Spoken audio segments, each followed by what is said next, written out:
I don't know, but someone start the broadcast. So in that moment, the audience can hear us. Okay.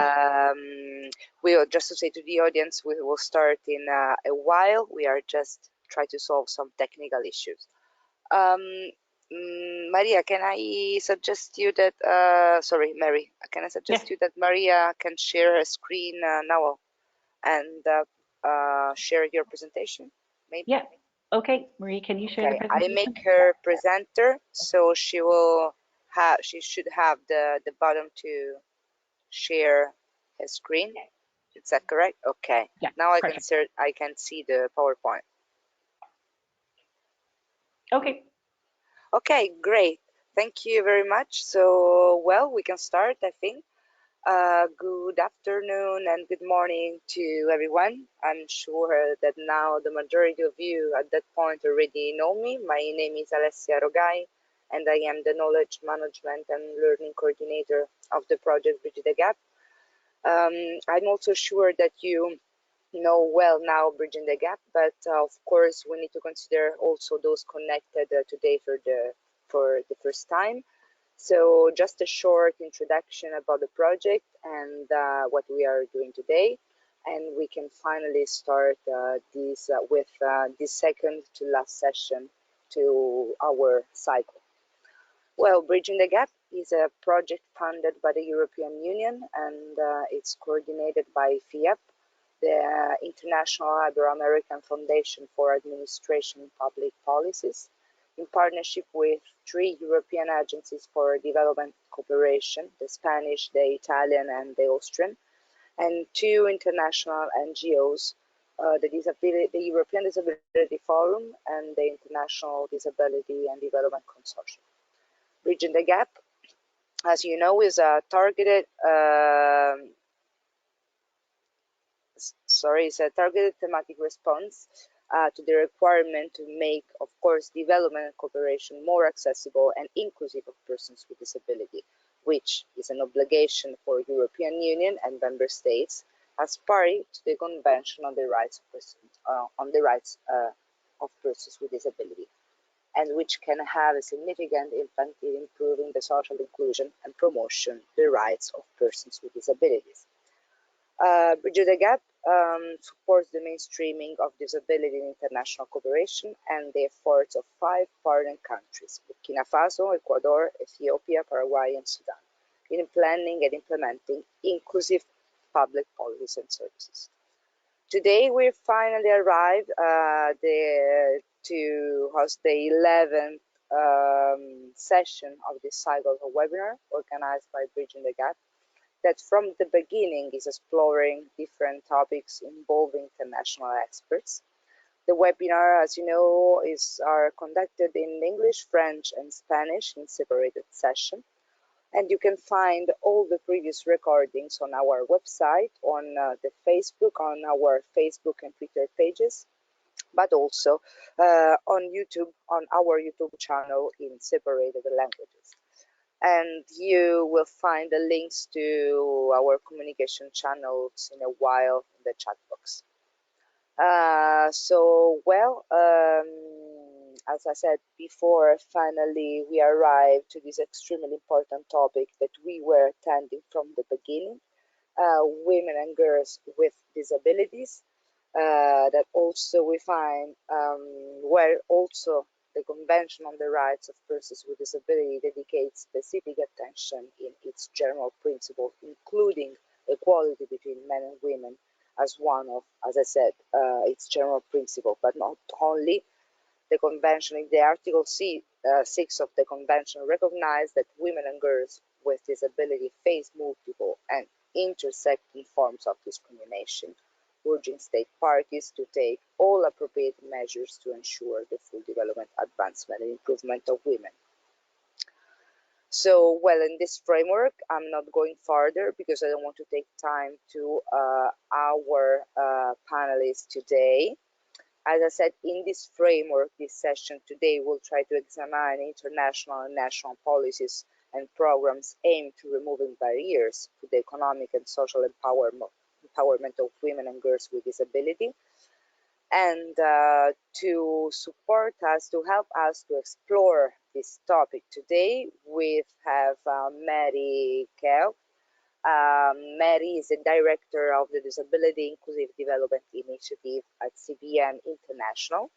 Mary has been involved with CBM for 10 years in a number of capacities, including working as a voluntary board member for CBM International and CBM Ireland, and as an advocacy, technical, and program advisor before being appointed Director of Disability Inclusive Development for CBM International in 2018. Prior to working with CBM, Mary worked with the International Disability Rights Monitor as coordinator of the IDRM European Regional Report. She has also written reports for the UN on inclusive development and most recently contributed to the development of the UN CRPD Committee General Comment on Women and Girls with Disabilities. So I can also go ahead because I know a lot of things about Mary, but of course I think that already like that it's enough to understand that today we have the support of really a wonderful expert for this topic. So I give you the floor, Mary, virtually in a while. Just a couple of technical advice before. As I said, for those who lost the previous session, I invite you to watch the session recordings on our YouTube channel. And also, I remind you that this session is live captioned, so you find the link to follow the live captioning of this session in the chat, already in the chat box. So thank you very much to the audience. Thank you very much to Mary, that today will be also supported by Maria Gonzalez. And I give you both the floor. Thank you very much. Thank you, Alicia. And hello and welcome to everybody. I can say good morning, good afternoon, and good evening. Generally used to doing webinars that are worldwide audiences. So just to be inclusive, to say hello to everybody in all the different time zones. I'm joined here with my colleague Maria Gonzalez, who might just say a quick hello. Hello, everyone. It's a pleasure to be in this webinar today with this such an interesting and in-need topic. So we hope you really enjoy this time as much as we do talking about this. So we've prepared a small presentation. We don't really want to take up too much time in terms of us kind of speaking all of the time. I want to give enough time for debate and discussions. So we will take you through the presentation and then we will open the floor to discussion afterwards. So just to briefly cover what we're going to discuss today, first of all, we're going to look at who are women and girls with disabilities. How are women and girls with disabilities impacted by discrimination? What are the key issues impacting women and girls with disabilities? How are women and girls with disabilities protected by international law? What steps of development frameworks such as the SDGs taken to ensure the issues that affect women and girls with disabilities are addressed? And then a reflection piece at the end, which is really about, in our own work, what steps can we take to improve policies and programs? We've also pulled together a resource list that you can use and refer to. It's not comprehensive, but it has a number of key literatures that you can use, and it signposts you to other documents also. So I suppose to start off, first of all, when we say who are women with disabilities, Alicia there spoke about when drafting the general comment on women and girls with disability, on women with disabilities for the CRPD committee. One of the questions was, how do you represent such a diverse group? And I'm actually a woman with a disability myself. I speak from my own perspective of coming from Ireland, but that is just my own worldview in that sense. So this is the case for many women with disabilities. So when we discussed originally what this would look like, it was very much around, the recognition that women with disabilities are a very diverse group. We are Indigenous women, we are young girls and we're older women, we are lesbian, bisexual, transgender women and intersex persons. We are also refugee women, migrant, asylum seeker, and internally displaced women. And we're women in detention, for example, hospitals, residential institutions, juvenile or correctional facilities or prisons. And we are women who all come from all walks of life. We are women who live in poverty. We are women who live in wealthier circumstances. We are women from different ethnic, religious, and racial backgrounds. And we are women with different types of disabilities. So that was a paraphrase there of actually what the definition is in terms of the general comment for women with disabilities in the general comment. So I just wanted to put that out there to, I suppose, highlight that we are looking at, you know, a lot of intersecting identities and a lot of multiple layers of identities when we speak about women and girls with disabilities. The slide we just pushed over there quickly is a video which we can't show today, but it's just to say it's there on the PowerPoint slide that Alicia will make available, which is a video basically of women with disabilities and the voices of women with disabilities. So in your own time, you can take some time to look at that. So I might just hand over now briefly to Maria, who's going to take us through multiple discrimination and intersectional discrimination. Thank you, Maria. Thank you very much, Mary. So yeah, I'm going to talk about a little on what is this of intersectionality and multiple discrimination. So for the ones that are not aware at all on this topic, um, women with disabilities, as we really all are intersect by different variables in their lives, right? So I'm a woman, I'm from Latin America, I speak a certain language, I'm from a specific ethnic background. So in some cases, the intersection of these variables can really amplify the vulnerable position of some women. For example, women with disabilities that might also be refugees, or women with disabilities that perhaps are also from specific ethnic background. So nowadays, there's a lot of evidence showing that these intersections can really impact on the life of women with disabilities, because it really increases the position, the vulnerable position of a person, right, that can suffer, and this can lead to perhaps double or triple discrimination. So, for example, in Europe, which is one of the regions that is considered to be to be in a better position, 16% of the population are women with disabilities, and they are considered to be 2 or 3 times more likely to suffer discrimination. So, and there's a quote here. So I think it's important to look at intersectionality of identity. I believe we focus too much on just one. In fact, we are never just one thing. I identify myself as not just a woman. I identify myself as a woman who is Black, from the South, and deaf. So this is an example of a woman that really has different variables intersecting in her life, and as she considers herself being more discriminated for this. So really, the point, I think, there's not really, it doesn't make a lot of sense is that if I read these, you can read them by yourself, but the point of intersectionality is to say that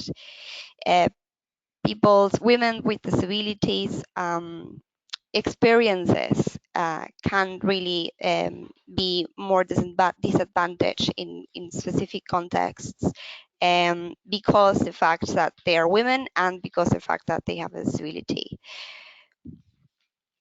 Okay, so now I'm going to head back to Mary, who's going to talk about how these barriers can really be discriminated into different issues. So heading back to her. Thank you, Maria. So Maria just spoke about the different layers of intersectional discrimination that women and girls with disabilities can face. So the next couple of slides, I'm just going to take you through, I suppose, some of the key areas within economic, social and cultural rights, and then also within civil and political rights, to look at, where this manifests itself and what are the barriers faced. So in terms of, I suppose, one of the key development themes that many of the organisations, and including CBM, works in is the area of access to education. And the World Report on Disability and various other number of reports have found that women and girls with disabilities are recognised as faring less well than boys with disabilities, and also women and girls without disabilities in terms of accessing education and training. So overall, young girls with disabilities and women with disabilities have less access to education. So some of the barriers that are faced then in terms of actually accessing education include lack of access to safe and secure transport to take girls and women with disabilities to school and training, inaccessible classrooms and training spaces, and water and sanitation facilities. So not having access to water and sanitation facilities, for example, can mean many young women with disabilities may drop out of school. And also then, depending in terms of the economic context you're living in, and also the cultural context you're living in, the cost of attending school can also be a barrier for girls with disabilities, particularly for girls living in poverty. And then this can be further compounded by negatively held views about how the value of education girls with disabilities. So in some countries, in some respects, people say there's actually no value to educate girls with disabilities. And this actually intersects sometimes with the view in general that educating girls, is sometimes not necessarily a priority for families. So this is where the intersection of disability and gender issues reach. The other one I wanted to kind of just draw your attention to is economic empowerment, access to employment or livelihood opportunities. So we know from reports like the World Report on Disability that, people with disabilities are more at risk of poverty, and particularly women with disabilities are more at risk of poverty. And it shows that the research that was included in the World Report on Disability highlighted that basically women with disabilities have lower participation rates in labour markets to men with disabilities and to women without disabilities. And also women with disabilities have the added disadvantage of trying to access credit and access microcredit loans, and the challenges that come with that in terms of the views from a gender perspective and also from a disability perspective. So the barriers that are faced, mainly coming from negative attitudes and also misperceptions about the ability of women with disabilities to whether that's to work in a formal work setting or whether that is to run their own business in terms of their own community. So the other one I just wanted to briefly touch under in terms of economic and social and cultural rights was access to health and sexual reproductive rights. So there's very limited data around women with disabilities access to health. And generally when we think of disability, we always think, oh, well, disability and health go hand in hand, particularly if we think of a lot of the medical services that some people with disabilities need, not all people with disabilities. But generally, in terms of all people with disabilities accessing health services, there generally are a number of barriers, and that becomes even further amplified for women with disabilities.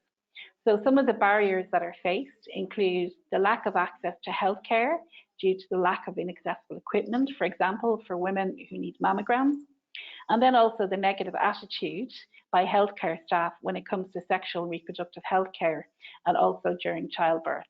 So Human Rights Watch have produced a number of reports that showed where women with disabilities have, really experienced negative attitudes with regards to childbirth and to accessing services in that area. So the other area I wanted to kind of briefly touch on, because unfortunately in a short webinar like this, we're not able to cover everything. So we're covering the economic, social and cultural rights and the civil and political rights, is the aspect that women with disabilities are and face a greater propensity for violence. And this is a particular area around, integrity of women with disabilities, and in terms of autonomy also. So some of the barriers, I mean, there's there's numerous reports from the UN Special Rapporteur which highlight violence as a key issue for women with disabilities. But some of the immediate barriers that women with disabilities face in terms of whether it's to get access to adequate services or whether it's to report crimes, kind of center around, first of all, information not being accessible and not being available. So if a woman with a disability wants to try and find out how do they make a report, what laws have been broken in terms of violating their bodily integrity, the information is not readily accessible and available for women with disabilities. And also their legal recourse, how they actually can take action against that. And then on the flip side of that is, within the judiciary system and within the policing systems, there's a lack of understanding around the specific issues of women with disabilities. And this becomes even more amplified for people, for women with psychosocial disabilities or women with intellectual disabilities, when legal capacity issues interact. So it's a very key challenge in terms of the work we do, all of us in our work around protecting women with disabilities from violence. So in terms of looking at what the protections are, I mean, without going into all of the details, this kind of gives you a kind of a headline as to, I suppose, the evolvement of legal protection for women with disabilities. So the inclusion of women and girls with disabilities in international normative frameworks, it's evolved over a number of decades. It kind of came from, the previous conventions like CEDAW having little or no references to women with disabilities at the time that it was developed. We now have moved into a much more, using the term again, intersectional approach to human rights for women with disabilities. And one of the key drivers of that was the Convention on the Rights of Persons with Disabilities, which basically has a standalone article on women with disabilities, which looks at the different protections, identifies where discrimination happens, and sets out what state parties need to do to ensure that women with disabilities are protected from their human rights perspective. So it also, the CRPD has two elements to it. It has one, a gender mainstreaming element, which basically looks at gender being mainstreamed through all of the articles of the CRPD. And it also, as I said, has a standalone article, which is Article 6. And it also has the general comment, which was developed. Myself and a colleague worked on that and supported other colleagues. And that was, I think, 4 years ago, if I remember, 5 years ago maybe. So that is now in place, which gives state parties, I suppose, the roadmap around the different areas that needs to be addressed with regard to gender equality for women with disabilities. Okay. Yeah, so this last second slide basically is speaking about CEDAW. CEDAW is also now, has started in a number of its jurisprudence that has come out, identifying women with disabilities, and also there is also now a woman with a disability on the CEDAW committee, which is a really wonderful achievement, and hopefully will help keep driving that intersectional view of disability within the international law on women's rights. Okay. So I'm going to hand back over to Maria now, who will broadly speak about the development frameworks. Perfect. So the gender perspective, it's also including it in some of the international and development frameworks. So for example, the SDGs, the Sustainable Development Goals, which are a continuation of the Millennium Development Goals, target specifically in Goal 5, is about gender equality, and it also specifically addresses gender from the perspective of having to be inclusive of all type of women. So as I was previously mentioned about the intersectionality and the multi-discrimination, of course, gender, it's not an exception in the sense that women, it's a very diverse category. So all women are different, and all women have different needs. So that's a very important angle that the SDGs has.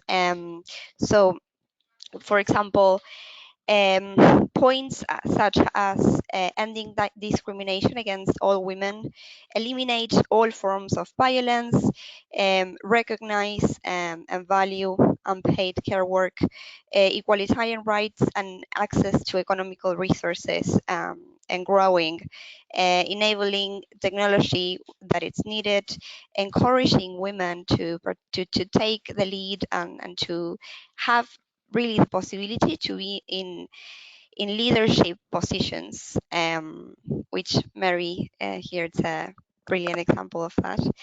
And also access to sexual and reproductive health, which is also fundamental. So all these targets that the SDGs um, touch on are not exclusive of women with disabilities. So that's an important angle, that it's really necessary to start to consider as a key subject. So I'm now going to head back to Mary, which will talk a little bit more about how people can really get involved with this topic.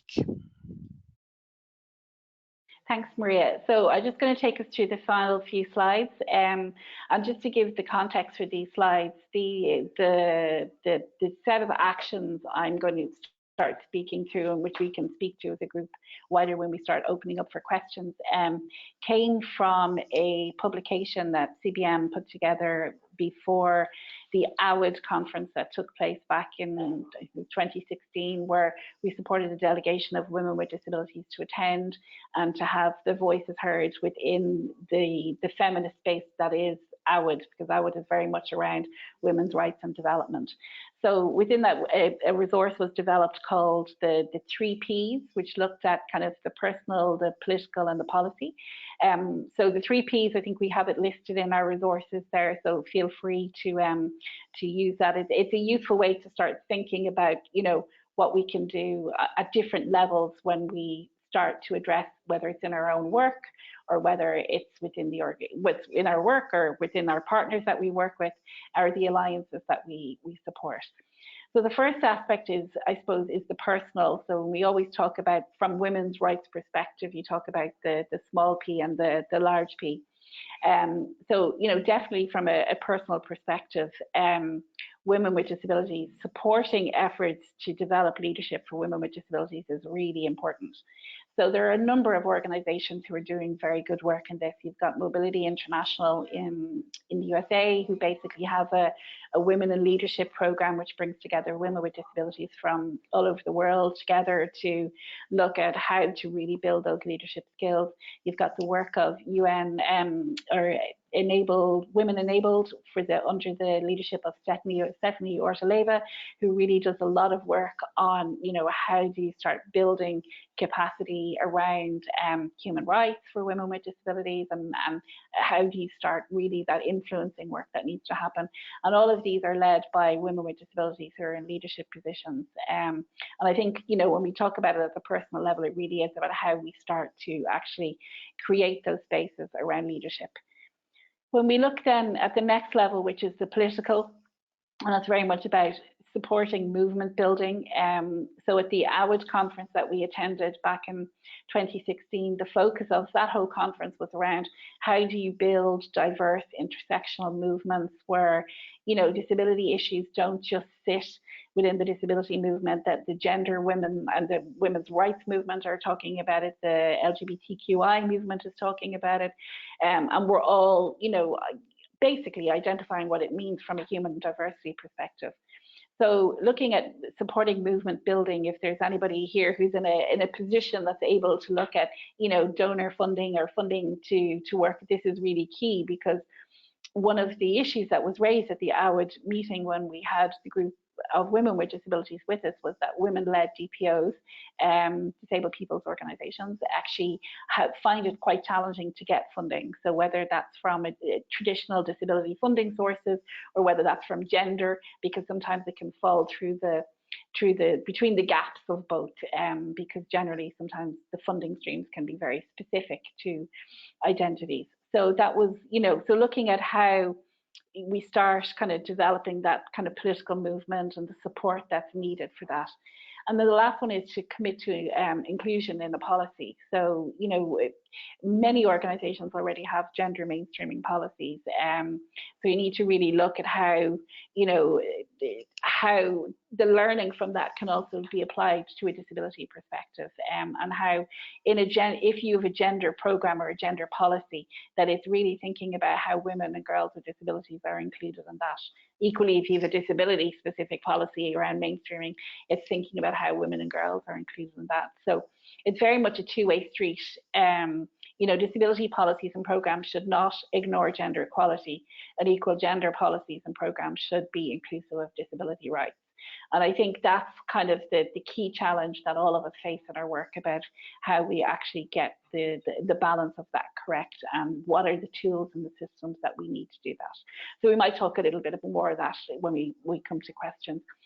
So we've put together just some resources there for you to access.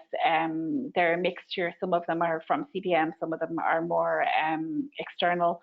I think that this is a really kind of growing area. There's a lot of work that needs to be done for us to make sure that we are ensuring that half of the disability population, which are women and girls with disabilities, are included in all of the work that we do. So thank you for listening, and we can maybe open for questions now, Alicia.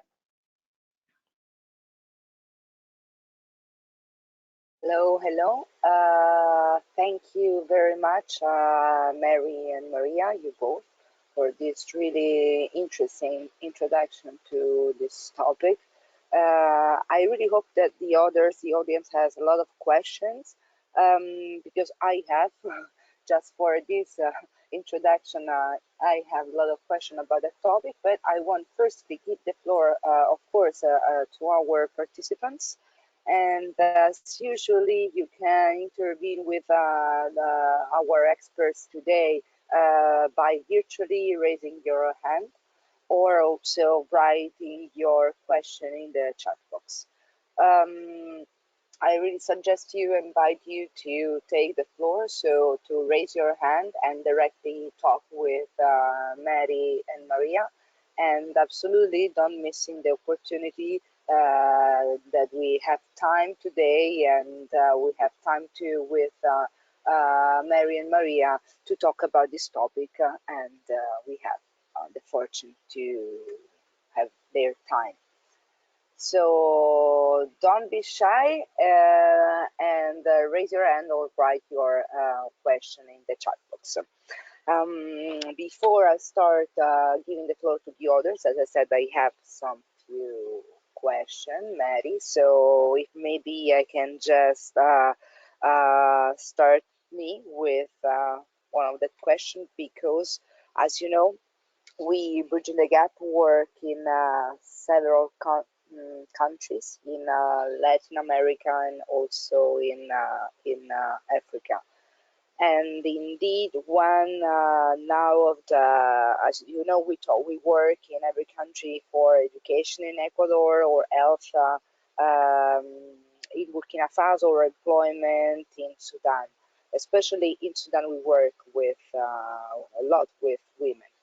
But in any case, one of the problems that I hear usually more respect to the others, and also it was one of the main questions raised in the last in the other session, the Spanish and the French one, and even because you was talking about that now it's beginning. Maria said maybe that it's beginning now, the gender equality for persons with disability.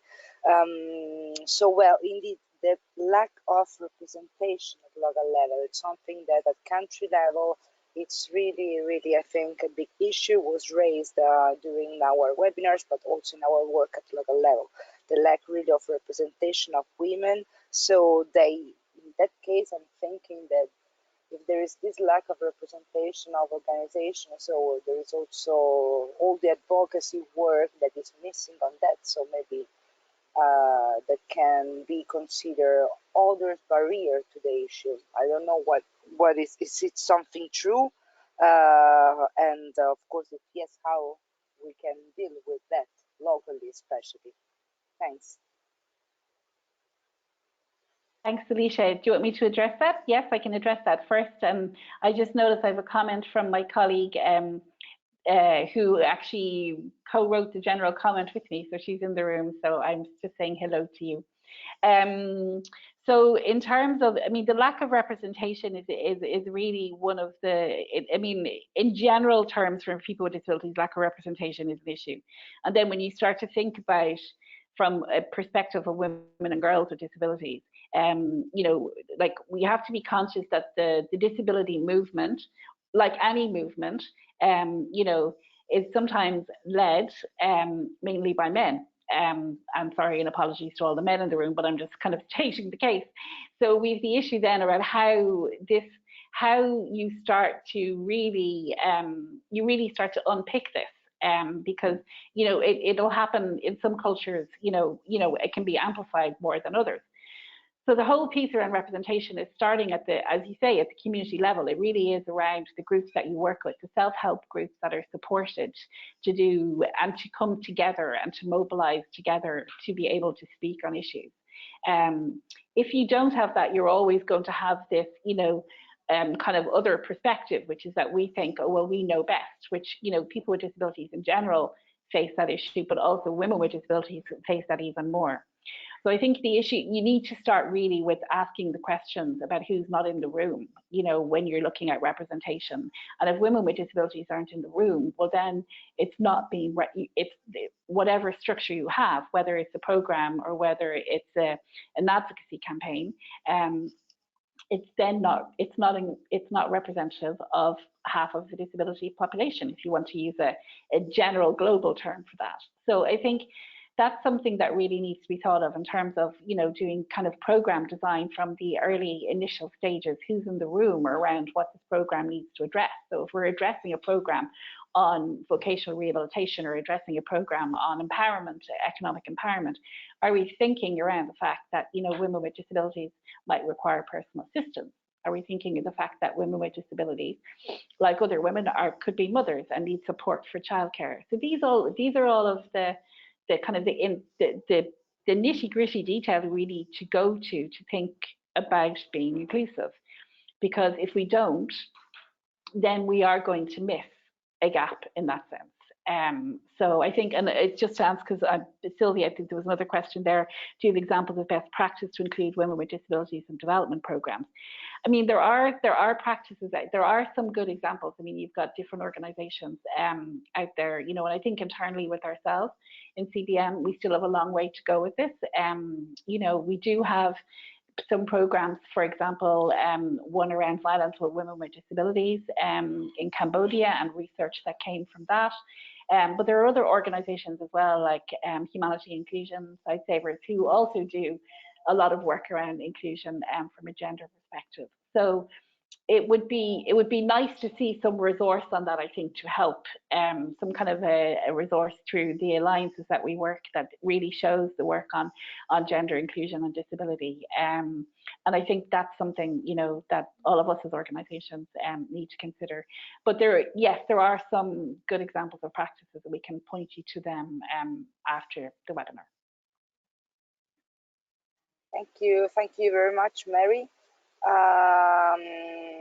So I would like to, I can see a raised hand. So I would like to give the floor to talk with our speakers, to Diane Kingston.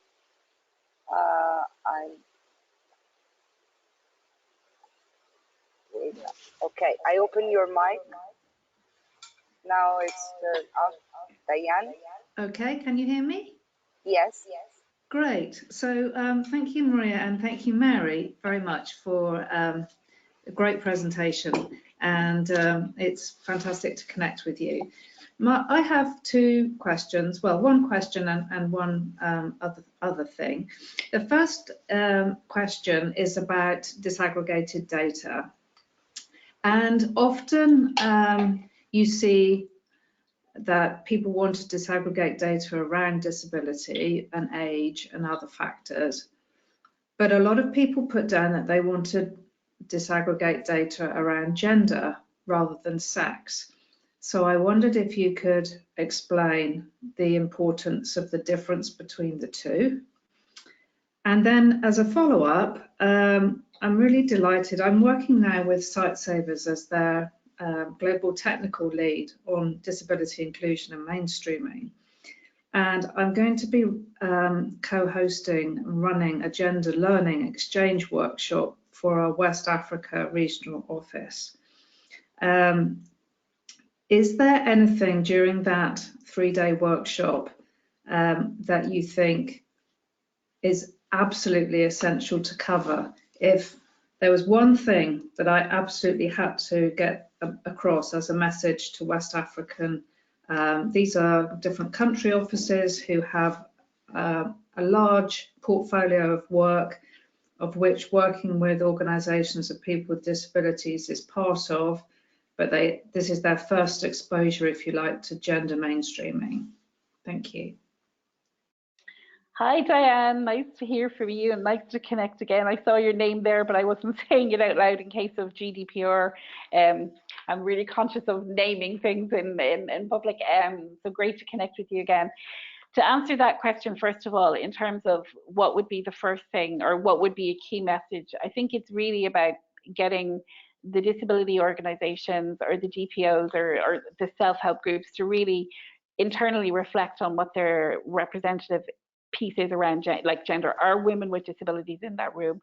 Are other, when we talk about gender now, gender is much broader in terms of what we would have thought of many years ago. So this is, that to me is a real starting point. If you have a group in the room, because I think if they're not there, well then the work that all of us will do is not going to be inclusive of women and girls with disabilities, or I think that's just kind of the reality. So I think that's your first point.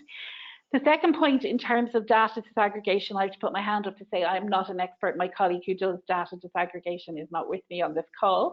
But just in terms of, logically, when we think about how data, we've the discussion at the moment around the Washington group questions, and we have the various sets of different indicators that are coming out through the SDGs. And we did challenges around how we actually even define disability, and how that actually looks. And we know that the Washington group questions have challenges around that, particularly for different identity groups within the disability movement. So I think it's something, from a gender perspective, like we think about it from a sex perspective, it's looking kind of at the biological, counting male, female.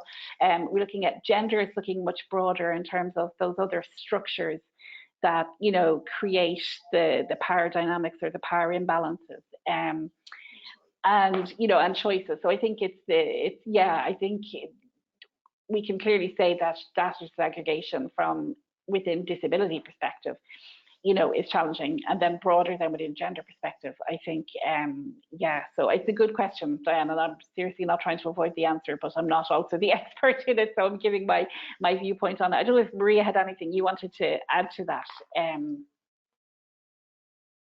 So I'm not an expert on the Washington set of questions neither, but I guess my thought in that is that also collecting data according to gender, not only sex, includes the chance also of people choosing their own option on that, which I think it's a main idea also of collecting disaggregated data, right? So capturing what people really are. So I guess in that sense, it makes sense to really be broader and not only sex focused.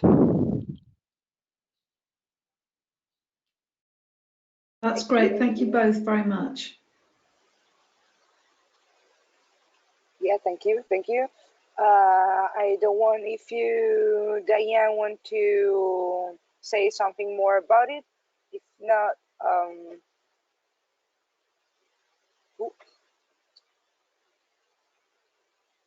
sorry, you can, I think you can turn on your mic. Yeah, I would rather pass the floor on to other people. I think I didn't want to put Mary on the spot because I know Mary isn't a data cruncher and that isn't her speciality.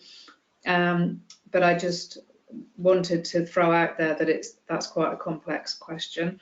And I was really delighted to hear the answer about having the representation in the room because of the people attending the workshop. It is about half and half, men and women, which is super.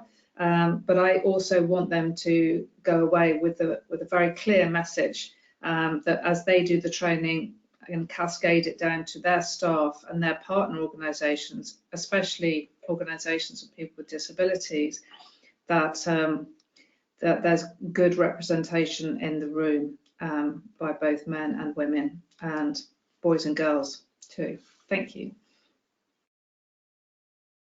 Thank you very much, Diane. So I can see that in the chat box we have another question to referring to your first comments at the beginning, Mary.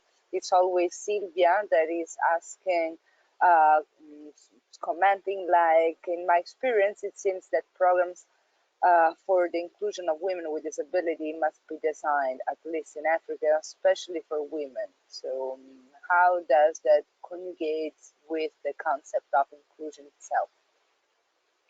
Yeah, thank you for that question, Sylvia. And I think, you know, I mean, there's sometimes the approaches we take to inclusion can seem counterintuitive to what we actually mean by inclusion. But and I think it's back to the point that Diane made there with regard to who's, you know, in the room and who's representative, back to my original point. So, for example, when we're talking about the inclusion of women with disabilities being designed by women, well, you know, women know best for women in many senses, you know, and I think that I don't think that goes against inclusion. I think that actually is inclusion. I think that's actually recognizing that women are leaders and experts in their own right. And actually, you know, women's programs should be designed by women. Obviously, there should be a fully inclusive approach to that to make sure, you know, but they should be designed by women because women are, you know, the people who have their experience and their expertise. And from this always kind of comes back to the mainstreaming and the twin track approach discussion that we always get caught up kind of conceptually wise when we think of the broader piece of inclusion and mainstreaming and in its more general sense. And then we go, well, then why do we also need to do targeted pieces? Why do we need to do targeted programs? Why can't everybody fit within the same umbrella of inclusion? Sometimes there are needs for those targeted direct supports. So, you know, and I think we have to understand that as part of inclusion, you know, that it's okay to do that. I mean, where it's not okay is when it's, you know, separating people out or specializing or further stigmatizing. But if it's about empowerment and if it's about giving the space for women with disabilities to come together in their own space to speak about their issues when they've never had that before, to be able to look at how to, you know, design and input into programs that meet their needs, I think that that's actually justifiable. But then that's just my view. But I think, you know, we need to think of the approaches we take to inclusion. Sometimes we think from an inclusive perspective, we need to have, you know, everybody in the room, and we do. But there are also some times when we need to have smaller groups with the lived experience being able to actually give their experience to lead developments, whether it's in programs or in policies, because I think that's pretty critical to do. Thank you very much, Mary. I absolutely agree with you. Indeed, I was thinking when you were thinking about it now, about especially mainstreaming. You said also during the presentation talking about ensuring mainstreaming, and I'm 2 years that indeed I'm working for Bridging the Gap, a little bit more than 2 years, and I'm working especially on mainstreaming because Bridging the Gap is a project funded to support especially the mainstreaming, the disability mainstreaming in all in its partner projects, program, etc. Especially, we support the Commission, the DG DEFCO, on that. So we talk a lot about mainstreaming, and in the last 2 years, a lot of time I heard, because I work on that, that we have to refer, for example, about the work that has been done on the gender mainstreaming, and take inspiration from some practices on how the gender mainstreaming works. So, and I was just maybe it's I don't know if it's a good question, but indeed it's the gender mainstreaming, how the gender mainstreaming considered women and girls with disabilities in its work, especially thinking that if we want to say that they started years ago working on mainstreaming regarding gender. I don't know if I was clear, but you have some comments on that. Thank you. Yeah, yeah. I can give some general comments. I think there's a number of things. I think from the perspective of the gender mainstreaming or the women, you would have had this theoretical debate between, women in development or mainstreaming gender. That was a debate that went on for decades in regard to when CEDAW came about, and the Beijing platform. Do you push the identity, or do you push the wider structural issues around equality? And I think that still remains with us today. And I think actually even gender equality itself is going through a significant change of what do we actually mean by gender now, because gender has become quite fluid in terms of how we understand it, and rightly so. We've challenges that come from different groups, embracing what gender equality set out to do.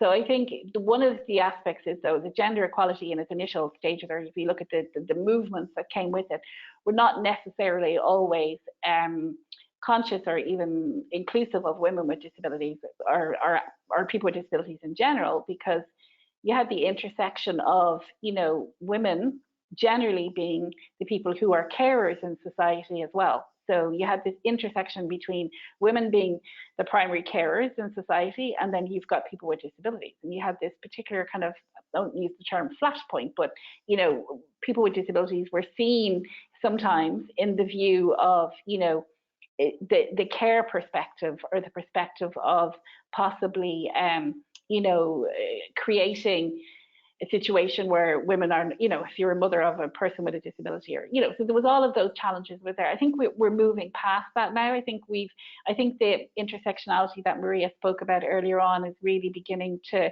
really start to identify that, look, we're not just one individual, we're not just one identity with it makes us up. We actually have to look at what are the systemic structures that we need to change in society, what are the power balances that we need to change.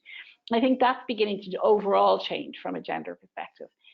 From gender mainstreaming, I think we've lessons we can take from gender mainstreaming. People, generally can be exhausted by the term mainstreaming, because, there's different views on whether it's worked or not. And that is a big debate, and, there's different sides to that. But there are particular things you can take from it. You can take the, development of technical experts on gender inclusion, the systems to measure and hold organizations to account about, are they being inclusive?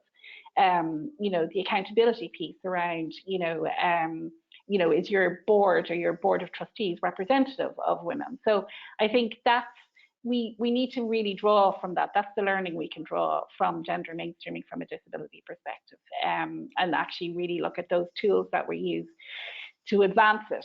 But we're living in a world at the moment where gender equality is under, massive challenges. So I think it's there's no kind of necessarily easy answer to that. But I think, yes, we can learn from gender mainstreaming, but I think we also need to challenge the gender equality movement around being more inclusive from a disability perspective.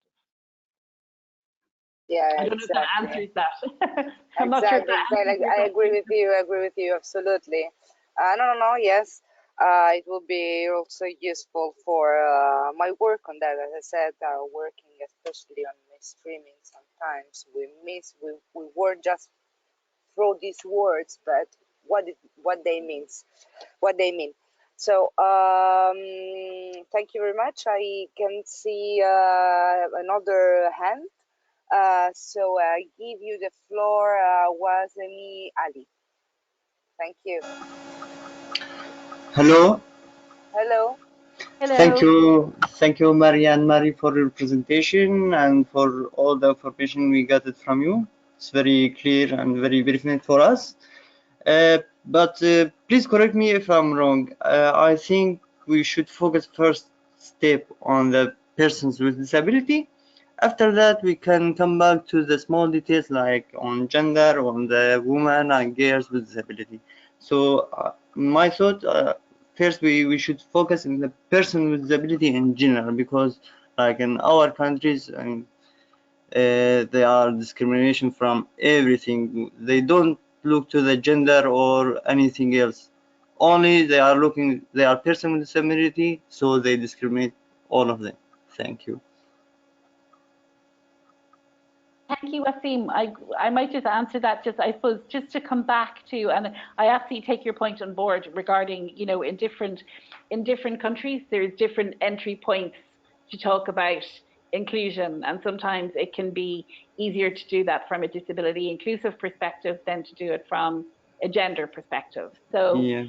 but I think the thing we need to remember is, and I think it's the first slide that we put up, is, who are we as women with disabilities, but who are we as people with disabilities? And people with Yeah. disabilities, are women and men and girls and boys with disabilities. So I think in our work of putting disability, if you want to do it through a disability lens, you just need to make sure that the gender lens is included in that. It might not be it might not be the first thing you say to somebody, but it might come after. So, it might come once you've had your initial discussions around inclusion. You say, look, are you thinking about disability inclusion? How are you approaching that? And then you can follow it up to say, well, how is it for women with disabilities? What particular approaches are you taking? Or what are you taking for young girls with disabilities or young boys with disabilities? So I think, it's very much about the context you work in. I think it's very easy to make very general statements around gender equality and disability equality, but the reality is when it comes to the country you're in, it's very different. And each country is different in that sense. Sure, sure. Yeah, so I think your audience best.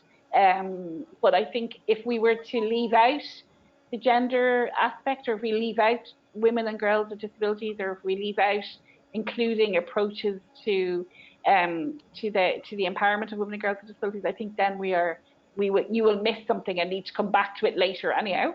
So it's good if you can, integrate it in the beginning. But yeah, I absolutely take your point on board. I understand all of this. Okay, thank you very much. Thank you. Thank you very much. Very much. I don't see other hands raised. I really invite the audience to take the opportunity that we have this kind of experts today talking about this important topic. So I repeat, don't be shy and raise your hands. If not, I'm going ahead because, as I said, I have a lot of questions. I'm really trying to take the opportunity to have you for this 1 hour and a half. So if there are, for the moment, there aren't other questions from the audience, I have another question for you, both for Mary and Maria. We started also, of course, related to bridging the gap.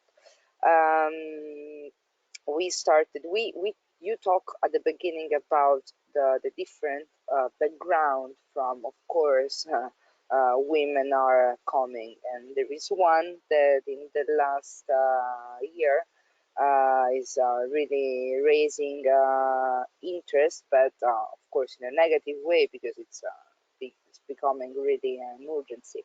I think all around the world it's about the placement, the migrations, persons with the issue about migrants all around the world. That of course even more for women and girls with disability, the risk I think for of course not just the writing about rights or but in terms of violence and really a lot of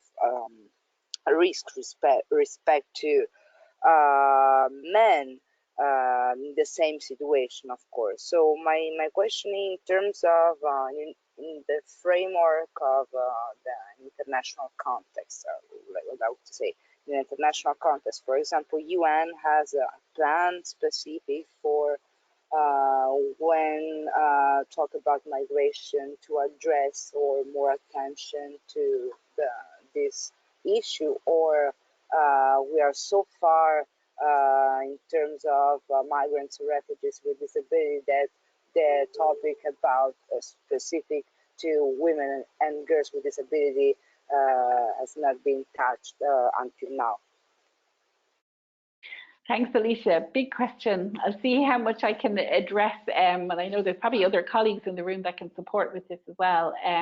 You know, when we talk about kind of the migration and the the displacement that's happened and we're seeing on a daily basis, when you were asking that question, actually the woman that popped into my head is Eugene, if I'm saying her name now, Eugene Mustafa, who came from Syria to Germany and told the story of her travel from, with her family across all of the various different countries. And it was interesting, actually, and I really recommend people to read her book because she speaks from a lived experience about actually the challenges of coming from, she traveled by boat and they had to bring her wheelchair in the boat. And there was a discussion at one stage around, actually, I think we might need to leave this behind because there isn't enough room with the rest of the family. And then when she arrived to Greece, and it was the traveling upwards, the accessibility of trains. And now she lives in Germany, her family are with her in Germany, and she's accessing education, and she's, I just think, wow, her story, when you hear it and when you read it, is incredibly powerful to actually give you a real insight into the story of somebody who's lived this, because we generally speak from a very theoretical perspective. So when you talk about the UN and their plans around migration, you talk about the international protection is there for people with disabilities. It is there for women and girls with disabilities, but the agencies that are working and supporting necessarily mightn't have the technical skills and the capacity to be able to deliver on it. And what you'll find sometimes is that women and girls with disabilities will be part of, whether it's a camp or part of a settlement structure, possibly just by default, without having any of the issues or needs kind of addressed. So I think it's a big, I mean, it will become even a bigger challenge when we look at how climate change is impacting in terms of the countries that people are also leaving and coming from. So it's something that we really need to address into the future. I mean, organisations like EDF are doing work with regard to refugees and migrants in terms of Greece, because it became a big issue in Greece, and for the national organisation there. So we have a collective knowledge on this. We just need to start figuring out how to elevate it to a level that we can share it, so that it doesn't become so overly technical, but it becomes part of an already complex issue that many countries are dealing with. So yeah, no particular silver bullet, to use a term, as we say in Ireland, to answer that question. But I think it really is about the getting organisations to actually share their practices about how they've done it to inspire others to do it, and listening to voices of people who've been through the journey and been through the trauma of it, I think is really important. Thank you very much, Mary. Thank you. I know that it's a really big topic, this one, really urgent at that moment, like unfortunately many others. So I really invite also the audience, not just asking questions at that point, but even to share your experience and respect to the thematic we touched in this last 1 hour. Also about this topic connecting migration with persons with disability, especially respect to the risk of women and girls with disability. I can see from our audience today, we have participants from several countries in Africa, Asia, and also in Europe. So I really invite you to share with us your experience. Um, respect that thematic, but also with about the other topics we talk today. For example, some best practices or best practices on how include women and girls with disability in development projects, development programs at local level. If you have experience on that, so don't be shy and share it with us. Thank you. I don't know, Mary, if you have any other maybe comment on that or. I have nothing to add beyond what I just said. Yeah, no. Sorry, Alicia. Sorry, say it again. No, I I'm didn't saying say sorry it. from my side. I have nothing else to add to it except, I would really recommend people read that book to see the real life experience. But I mean, I welcome other people in the room because we have a lot of different experts in the room. So if there's others that have any particular viewpoints on this, it would be good to hear them. Okay, well, so thank you very much, Mary. Thank you very much, Maria. I don't know if you, Maria, want to add anything more, or we can arrive at the end of this session. I think not. I don't have any specific comments. All the discussions were really interesting. I think some topics, there's more work and information in some of the topics that were discussed than other ones. For example, migration. But not really, to be honest. Thank you very much for your questions as well, because all the questions were really interesting, and then it's interesting how to see the perspective, the different perspectives, really. Okay, Well, thank you very much, you thank you, both. Alicia, for having Yes. us. Thank you very much. It was really interesting, and thank you also to Maria to Thank you, join this Alicia. session today. So I would like also to thank you, as usual, our audience, our participants. Thank you also for the question. I really hope that you found this session useful. We will provide. As I said at the beginning, it was the second to last session of this cycle that started now 1 year ago. We will host the last session of this cycle the last week of November.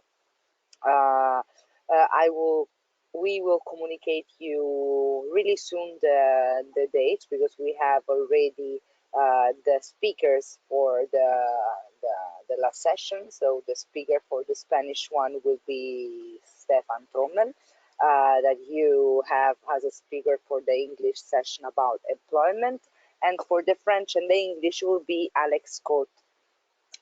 So really don't miss also this last two important this last session. I will come back with more information, details about this the last session and the registration link really soon. Well, thank you very much again to everybody. Thank you, Mary and Maria. And so we will talk soon again about this topic. I'm pretty sure.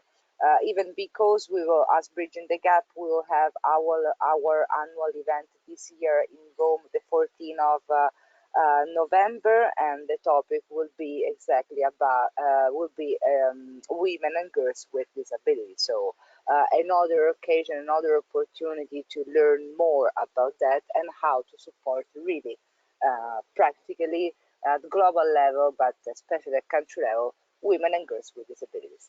So, well, thank you very much to everybody again, and see you virtually as usual. See you end of November for the last session of Take the care. Bridging the Gap. Thank you. Thank Have you. a lovely Bye. day.